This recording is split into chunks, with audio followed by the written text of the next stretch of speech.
आज आपण बनवणार आहे कच्च्या केळीची मसाला भाजी. तर ही आपण केळी घेतलेली आहे, का कच्ची केळी आहे ती. तर 2 केळी घेतलेली आहे. ही केळी आपल्याला कापून घ्यायची. केळीचा पुढचा आणि मागचा भाग काढून घ्यायचा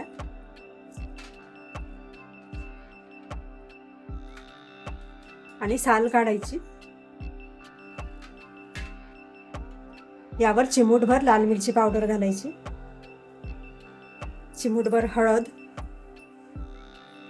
चिमूटभर धनेपूड, चिमूटभर गरम मसाला, त्यानंतर 1 छोटा चमचा आलं लसूणची पेस्ट, चिमूटभर मीठ आणि हाताने मिक्स करून घ्यायचं. थोडं मिक्स करून झाल्यावर यामध्ये 1 छोटा चमचा बारीक रवा घालायचा आणि हा रवा ह्या केळीला लावून घ्यायचा आहे.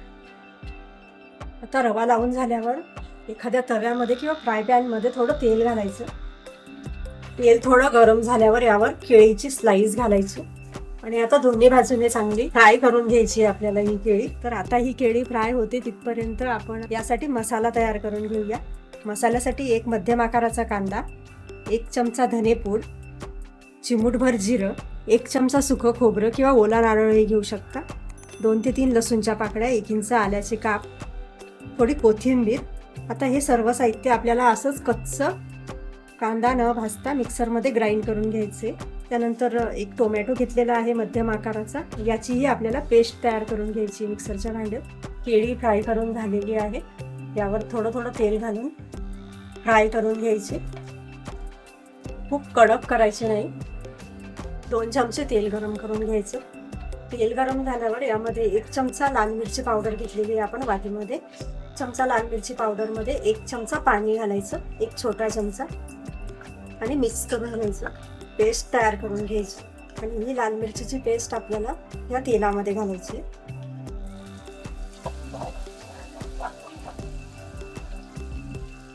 अगदी थोडी हळद घालायची. वाटून घेतलेला मसाला. आपण यामध्ये मसाल्यामध्ये कांदा कच्चा घेतलेला आहे, त्यामुळे कांदा छान परतवून घ्यायचा तेल सुटेपर्यंत. आता यामध्ये ग्राइंड करून घेतलेली टोमॅटोची पेस्ट घालायची. टोमॅटोची पेस्ट ही या मसाल्यामध्ये छान परतवून घ्यायची आणि भाजीलाही छान चव येईल, यासाठी हे करणे गरजेचे आहे. आता हा मसाला छान तेलावर परतवून झालेला आहे 2 ते 3 मिनिटासाठी. आता यामध्ये अर्धा चमचा गरम मसाला घालायचा, त्यानंतर थोडी कसुरी मेथी,